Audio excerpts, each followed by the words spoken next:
গ্রন্থ সমালোচনা। কাহার সম্প্রদায়ের অতিলৌকিক বিশ্বাস, কুসংস্কার আর ধর্মবোধের মধ্যে তাদের জীবন গণ্ডিবদ্ধ। হাসুলিবাকের উপকথা উপন্যাসের আলোকে উক্তিটির যথার্থতা বিশ্লেষণ করুন, অথবা হাসুলিবাকের উপকথা উপন্যাসের সমালোচনা লিখুন। হাসুলিবাকের উপকথা তারাশঙ্কর বন্দ্যোপাধ্যায়ের অন্যতম শ্রেষ্ঠ উপন্যাস এবং সমগ্র বাংলা সাহিত্যেরও একটি কালোজয়ী সাহিত্যকর্ম। উপন্যাসটিতে সমাজগতি তথা ইতিহাসের গতিরেখা অসামান্য নৈপুণ্যে রূপায়িত হয়েছে। এতে একদিকে যেমন বাংলার সামাজিক রূপান্তরের চিহ্ন অঙ্কিত হয়েছে, তেমনি ওই রূপান্তর প্রক্রিয়ায় যে কৌম জনগোষ্ঠীকে অবলম্বন করে উপন্যাসখানে বিকশিত হয়েছে, সে শ্রেণীর সামগ্রিক জীবনধারাও বস্তুনিষ্ঠ ও অনুপুঙ্খ রূপায়ণে প্রতিভাসিত হয়েছে। উপন্যাসটিতে কাহার নামে পরিচিত একটি আদিম জনগোষ্ঠীর উদ্ভব, বিকাশ ও পরিণতি, ইতিহাস শাসিতকালের পরিচর্যার শিল্প সৃজন করেছেন তারাশঙ্কর। কোপাই নদী যেখানে হাসুলির মতো বাঁক নিয়েছে, তার তীরেই বাঁশবাদী গ্রাম। নদীর তীরটি নিবিড় বাঁশঝাড় দিয়ে ঘেরা বলেই এর নাম বাঁশবাদী। 250 বিঘার এই গ্রামে মাত্র 30 ঘর কাহার আদিবাসীর বাস। দুটি পুকুরের চারধারে এদের বসতি। নৃতাত্ত্বিকদের আলোচনায় আদিবাসী কাহার সম্প্রদায়ের কোনো শাখা গোষ্ঠীর উল্লেখ না থাকলেও তারাশঙ্কর হাসুলিবাকের উপকথায় কাহারদের স্থানীয় দুইটি গোষ্ঠীর উল্লেখ করেছেন। এরা হচ্ছে বেহারা কাহার এবং আটপৌরে কাহার। যেসব কাহার ইংরেজ নীলকরদের কেবল পালকি বহন করত তাদেরকে বলা হতো বেহারা কাহার, আর কাহারদের যে অংশ অস্ত্রপ্রহর নীলকরদের লাঠিয়াল বাহিনী হিসেবে বৌঝি সহ চাকরানভোগীর মতো কাজ করত তাদেরকে বলা হতো আটপৌরে কাহার। কাহাররা পূর্বের ন্যায় চৌধুরী কর্তাদের বাড়িতে বেহারা ও প্রহরীর কাজ করত। এ সূত্রে চৌধুরী কর্তা তাদের বসবাসের ভিটা পত্তনি বহাল রাখেন। এভাবেই বহুকাল ধরে দুটি গোষ্ঠীতে বিভক্ত কাহার সম্প্রদায় বাঁশবাদীতে বসবাস করে আসছে। হাসুলিবাকের কাহারপাড়ার জীবনে ছড়িয়ে আছে অসংখ্য ভয়মিশ্রিত উপকথা, সংস্কার আর লৌকিক বিশ্বাস। দেবতা কালারুদ্র, বেলতলার মহারাজ কর্তাবাবা আর তাদের পিতৃপুরুষদের নিয়েই তৈরি হয়েছে কাহারদের উপকথা। হাসুলিবাকের আদ্যিকালের বুড়ি কথক সুচাঁদ পিসি হেসে কেঁদে নেচে গিয়ে অথবা ঝগড়ার ভঙ্গিতে বিবৃত করে ওইসব উপকথা। আর উপন্যাসের অন্যতম চরিত্র পাগল ছাড়া আর গানে অর্থাৎ সুর ও ছন্দে সেসব উপকথাকেই ভিন্ন আঙ্গিকে উপস্থাপন করে। উপকথাগুলোর অভ্যন্তরে নিহিত রয়েছে কাহারদের জীবন বিধান। হাসুলিবাকের কাহাররা জানে বেলতলার কর্তা বাবা কাহারদের সর্বময় কর্তা, তাই তারা কর্তার রোষ দৃষ্টিকে ক্ষুণ্ণ হওয়াকে ভয় পায়। এর প্রতিকারে তারা কর্তার থানে পুজো দেয়, আসর বসায়, সে আসরে সুজাত কর্তার মহিমার উপকথা বিবৃত করে। কাহারপাড়ার পারিবারিক জীবনের আছে ভয়াবহ কিংবদন্তির অস্তিত্ব। বনোয়ারির পূর্বপুরুষ স্ত্রীকে পরপুরুষকামী হতে দেখে বুকের উপর চেপে বসে পাথর দিয়ে মাথা ছেঁচে মেরেছিল। হাসুলিবাকের কাহার নারী পুরুষদের চেতনায় ঐতিহ্যগত এইসব মানসিকতা এখনো বহমান। পোশাক পরিচ্ছদ কাহার পুরুষদের খুবই সংক্ষিপ্ত। চাষের সময় পুরুষেরা অর্ধেক দিন গামছা পরেই কাটিয়ে দেয়, বাকি সময় তারা 6 হাত সমান মোটা কাপড় অর্থাৎ ধুতি পরে। বিয়েতে পালকি নিয়ে গেলে গামছাটি তারা ঘাড়ে কেচে দেয়, সযত্নে রক্ষিত পুরনো ফতুয়া গায়ে দেয়। কাহার মেয়েরা সাজতে পছন্দ করে, শাড়ি তাদের একমাত্র পরিধেয় বস্তু।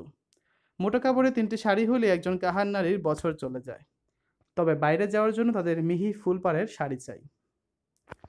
হাসুলিবাকের কাহারদের কৌম সংস্কৃতি ও জীবনধারায় সবচেয়ে বড় আঘাতটি আসে মূলত দ্বিতীয় বিশ্বযুদ্ধের পথ ধরে। সমকালীন বিশ্ব রাজনীতি কাহারদের অজ্ঞাতেই তাদের জীবনধারায় নিয়ে আসে ব্যাপক প্রতিক্রিয়া। ভূমি উচ্ছ্বলিত এই জনগোষ্ঠীকে আমূল পরিবর্তনের দিকে নিয়ে যায় এই মহাযুদ্ধ। কাহার মানসিকতার প্রেক্ষাপটে তাদের জীবনের যুদ্ধের প্রভাব ও প্রতিক্রিয়ার স্বরূপ তারাশঙ্কর রেখেছেন এভাবে: যুদ্ধ নাকি জোর যুদ্ধ লেগেছে, সেই যুদ্ধের জন্যই নাকি এদিকেও অনেক ব্যাপার হবে, লাইন বাড়বে, কোথাও নাকি উড়োজাহাজের আড্ডা হবে, গোটা রেল লাইনই নাকি যুদ্ধ কোম্পানি নিয়েছে কেড়ে, অনেক নতুন লোক নেবে, অনেক খাটুনি, অনেক মজুরি, দেশ বিদেশ কোথা থেকে বোমা পড়েছে, জাপানি না কারা জানি আসছে, কলকাতা থেকে লোক পালাচ্ছে, চন্দনপুরেও নাকি আসছে কলকাতার লোক, চন্দনপুরে হৈ হৈ পড়ে গিয়েছে।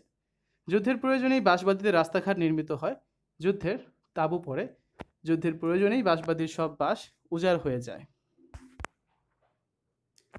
জিনিসপত্রের নাকি দর বাড়বে, ধান চাল গুড় কলাই সমস্ত কিছুরই দর উঠবে, তাই মণ্ডলেরা সতর্ক হয়েছেন একটি ভাড় গুড় যেন না সরে। সরাবে আর কে? সরাবে তো কাহার রায়। তারাশঙ্কর বন্দ্যোপাধ্যায়ের হাঁসুলিবাগের রূপকথা উপন্যাসে একটি বিশিষ্ট কৌম জনগোষ্ঠীর ভাষা প্রয়োগে দক্ষতা ও বাস্তবানুগত্যের পরিচয় দিয়েছেন সর্বত্র। উপন্যাসে তিনি কাহারদের সম্প্রদায়ের মুখের কথা ব্যবহার করেছেন বাস্তবানুগ করেই। সর্বজ্ঞ ঔপন্যাসিকের ভাষ্যে মান্য চলতি ভাষার ব্যবহার এই উপন্যাসে সাবলীল রূপ লাভ করেছে। এতে ব্যবহৃত পাত্রপাত্রীর মুখের ভাষা বীরভূমের রাঢ় অঞ্চলেরই বিশেষায়িত উপভাষা। উপন্যাসের সর্বজ্ঞ ঔপন্যাসিকের ভাষায় তারাশঙ্কর প্রমিত বা মান্য চলতি ভাষারই আশ্রয় নিয়েছেন। হাঁসুলিবাগের উপকথা উপন্যাসে উপমা ও প্রতীকের ব্যবহারও লক্ষণীয়। সর্বজ্ঞ দৃষ্টিকোণে লেখক এভাবেই গোটা উপন্যাসে মান্য চলতি ভাষা ব্যবহার করেছেন। উপন্যাসের নামকরণে যে হাঁসুলি বাঁকে না কথা বলা হয়েছে তাকে লেখক হাঁসুলির মতো বাঁক নিয়েছে বলে হাঁসুলির বাঁক বলেছেন। আরও বলেছেন, ওখানে নদী অল্প জায়গার মধ্যে এসে বাঁক নিয়েছে। এই বাঁকের মানুষ কাহারদের জীবনও একটি মাত্র অনুষঙ্গে প্রকৃতপক্ষে বাঁক ঘুরেছে, বিবর্তিত এবং উচ্ছ্বলিত হয়েছে। হাজারো সমস্যায় যে কাহার গোষ্ঠী যুগ যুগ ধরে টিকেছিল, সভ্যতার করাল গ্রাস হয়ে বিশ্বযুদ্ধ এই গোষ্ঠীকে উন্নতিত করে দিয়েছে। এটি হাঁসুলি বাগের সঙ্গে কাহারদের জীবনে প্রতীকী সাম্রাজ্যের ইঙ্গিতবহ। কোপাই নদীর হাঁসুলির মতো এই বাঘটি বাঁশঝাড় দিয়ে ঘেরা, আবার কাহার সম্প্রদায় এই বাঁশবাদেরই বাসিন্দা। বাঁশঝাড়ের ধর্ম একত্র ও দলবদ্ধ হয়ে বেড়ে ওঠা। কাহার জনগোষ্ঠীও এই বাঁশঝাড়ের মতো সংঘবদ্ধ ছিল। দ্বিতীয় বিশ্বযুদ্ধের কারণে একদিকে সেই গোষ্ঠীবদ্ধতার প্রতীক বাঁশঝাড় বিলুপ্ত হয়েছে, অন্যদিকে বাঁশবাদীর কাহার সম্প্রদায় উচ্ছ্বলিত হয়েছে তাদের নিজস্ব জীবনধারা থেকে। নিঃসন্দেহে এগুলো গভীর প্রতীকী তাৎপর্যবাহী এবং সতর্ক ঔপন্যাসিকের শিল্পবোধ পরিদ্রুত বিশেষ অভিপ্রায়েরই শিল্প প্রকাশ। সমকাল সচেতন তারাশঙ্কর কৌম সমাজের বিবর্তনের পটভূমিকায় যুক্ত করেছেন অর্থনৈতিক ও রাজনৈতিক প্রেক্ষাপটকে। সমাজ জীবনে এই বিবিধ প্রভাবেই যে অপ্রতিরোধ্য রূপে সব রকম বিবর্তন আসে, এই সত্য আলোচ্য উপন্যাসে প্রতিষ্ঠা করেছেন ঔপন্যাসিক। হাঁসুলিবাগের উপকথার বিশেষ আঞ্চলিক জনগোষ্ঠীর প্রত্নপ্রতিম উপকথার জগতে বিচরণ করলেও ওই বিশেষ জনগোষ্ঠীর উপকথা নির্ভর জীবনে নতুন কালের অভিঘাত কীভাবে সমাজ পরিবর্তনের তত্ত্ব ও সত্যকে বাস্তবায়িত করেছে, সমাজ রাজনীতি নৃবিজ্ঞানের সমন্বিত পর্যবেক্ষণে তা উদ্ভাসিত হয়েছে। ফলে হাঁসুলিবাগের উপকথায় সমাজগতির অনিবার্য পরিণতি লাভ করেছে সার্থক শিল্প।